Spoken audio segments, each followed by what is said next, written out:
महाराज मैं आई हूं मध्य प्रदेश से, बुंदेलखंड से आई हूं।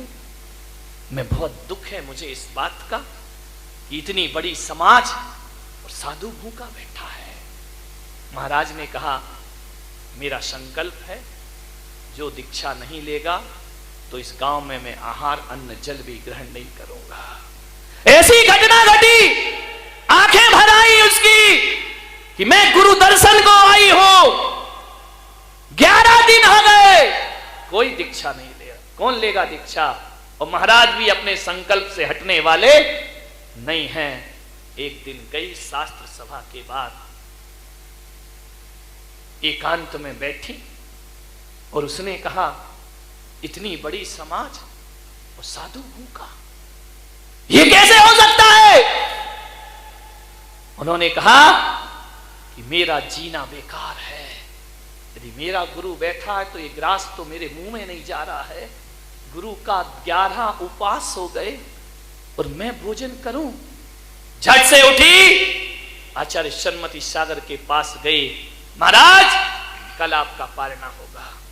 पारणा होगा, संकल्प मालूम है तुझे? दीक्षा। उन्होंने कहा अभी कलयुग इतना नहीं आया है, कोई तो चंदना होगी जो महावीर को आहार कराएगी कल। इतना घोर कलयुग नहीं आया है। अरे मेरा जीना बेकार है कि मेरा गुरु भूखा है और मैं रोटी खाऊंगी। आचार्य आपसे निवेदन है मुझे दीजिए दीक्षा, मैं सन्यास धारण करती हूं, आजीवन घर गृहस्थी का त्याग करती हूं। बोले पागल हो गई हो, इस उम्र में पैदल चलोगी? बोले जब कह रही हूं तो चलूंगी। अरे गुरु के लिए जान दे दूं, मैं वो श्राविका हूं, मेरा गुरु भूखा नहीं रहना चाहिए। मैं कोई सन्यास के भाव से नहीं आई हूं, लेकिन बस गुरु भूखा है, अब लौट के घर वापिस नहीं जाऊंगी। दूसरे दिन पड़गाहन किया, तपस्वी सम्राट को आहार दिया, सुबह आहार दिया और उसी दिन घोषणा हो गई कि कल प्रातः काल 9 बजे पूर्णिमा देवी को दीक्षा प्रदान की जाएगी। और उन्होंने सन्यास धारण कोई सोच नहीं था उनका कि मैं कोई दीक्षा ले। उनने तो ये सोचा था कि दर्शन करने जा रही हूं, अभी वापस लौट करके आ जाऊंगी। विचार करिए, एक आचार्य का आहार कराने के लिए जिसने सब कुछ बलिदान कर दिया हो, त्याग कर दिया हो, ऐसी तपस्विनी संसार में दिखाए। परिवार में पहले तो फोन भी नहीं चलते थे, तार चलती थी, चिट्ठी चलता था, टेलीग्राम चलता था, और दीक्षा को समय कहां था? आज आहार कल दीक्षा, कोई साधना नहीं। वो तो उनकी साधना घर से ही चल रही थी। एक टाइम भोजन की, बस पैदल ही तो चलना उन्होंने कहा, और क्या करना है? केस लॉन्ची तो करना है, कर लूंगी मैं। ध्यान रखना, 62 साल की उम्र में सन्यास और दीक्षा ले लिया करती हैं। और दुर्ग की समाज में कहते हैं कि जिस दिन उनकी दीक्षा हुई उस दिन आकाश से चंदन की वर्षा हो जाया करती है। और आचार्य सन्मति सागर ने ऐसी भक्त को, ऐसी शिष्या को दीक्षा देकर उनका नाम रख दिया, तेरी मति ऐसी मति नहीं, तेरी मति तो देवों की मति है। और उन्होंने देवमती आर्य का नाम उनका घोषित कर दीक्षा ले ली। माता जी, पूरा परिवार गया, रोते बिलखते। माता जी बोली अब कुछ नहीं, अब संसार सागर से मैं पार हो गई हूं। जब मैं गया दर्शन करने, उस समय मेरी उम्र 15-16 साल हो गई होगी। मैं गया, देख करके बहुत रोया। दादी ने कहा मेरी मां से कि इसे ले जाओ यहां से। बोले कहा नहीं, वापिस चलो घर, मैं तुम्हें यहां नहीं रहने दूंगा। उन्होंने कहा नहीं, तुम वापिस, तुम नहीं समझते हो, ये सन्यास है, ये दीक्षा है। यहां आने के बाद आदमी घर वापिस लौटता। मैंने पिछी कमंडल छीन लिए और आचार्य सन्मति सागर से कहा कि आपको क्या हक है मेरी दादी को सन्यास देने का? बिना पूछे कैसे सन्यास दिया? सन्मति सागर मुस्कुराए, बोले बालक बुद्धि है। दादी ने कहा आचार्य इन पे ध्यान मत दो, मोह रो रहा है, रोने दो। मैंने कहा वापस चलो। बोले अब नहीं जाऊंगी। नागपुर में मिला मैं उनको, रामटेक में उनकी दीक्षा के बाद। मैंने कहा वापिस चलना पड़ेगा। बोले मैं नहीं जाऊंगी वापिस। मेरी माँ से कहा कि इसे उठाओ यहां से, लोग तमाशा देख रहे हैं। मैं जब आने लगा तो मैंने एक ही चीज कही कि तुम नहीं जाओगी? बोले नहीं। तो मैंने कहा आप ये बताइए मुझे क्या विरासत सौंप के आई हो? हर दादा दादी अपने बच्चों को कुछ देकर जाते हैं, तुमने क्या दिया है मुझे? वही अभिषेक का 1 रुपया, और कुछ नहीं दिया। मेरी मां ने कहा ये तुमसे वसीयत मांग रहा है। मैंने कहा दो मुझे, मेरा हक है।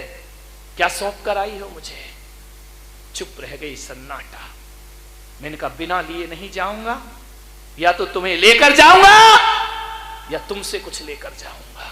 शुरू से ऐसी बुद्धि थी, क्या करे, अड़ गए तो अड़ गए। मैंने कहा नहीं मुझे कुछ दीजिए।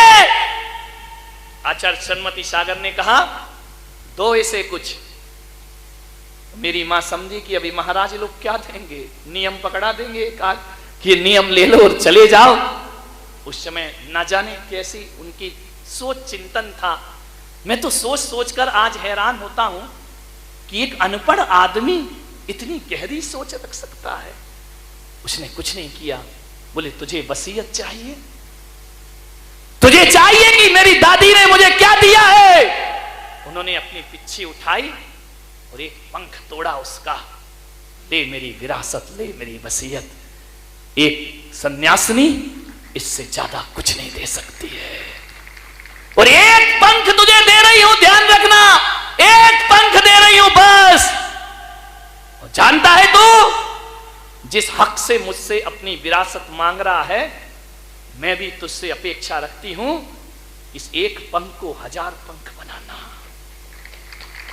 इस एक पंख को 1000 पंख में परिवर्तित करना। तो मैं कहूंगी मेरे घर में सपूत पैदा हुआ है। और यदि ये एक पंख गुमा दिया तो मैं कहूंगी मैंने किस कपूत को अपनी संपदा सौंप दी है। जा बेटा सपूत बनना। मैं समझा नहीं ये क्या कह रही है, लेकिन अब समझ में आता है वो एक पंच मुझे 1000 पंख की पिच्छी पकड़ा रहा था कि जा सन्यास की विरासत ले। एक सन्यासी इसके अलावा और क्या वसीयत देगा अपने बच्चों को? उन्होंने वह एक पंख दिया और ना जाने उस समय मेरी समझ में कुछ ना आया, और वो पंख ले जाके मैंने अपनी किताब में रख दिया। मेरे मन में ये आया, पहले यही होता था मोर पंख रखो तो विद्या आती है, ज्ञान आता है। और जब तक मैं पढ़ते रहा वो पंख मेरे पास हमेशा रहा।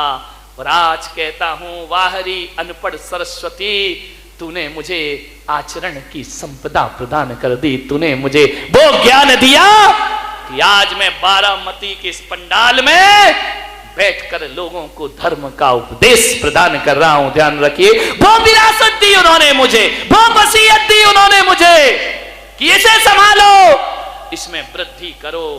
मैंने भी नहीं सोचा था कि मैं कभी मुनि बनूंगा।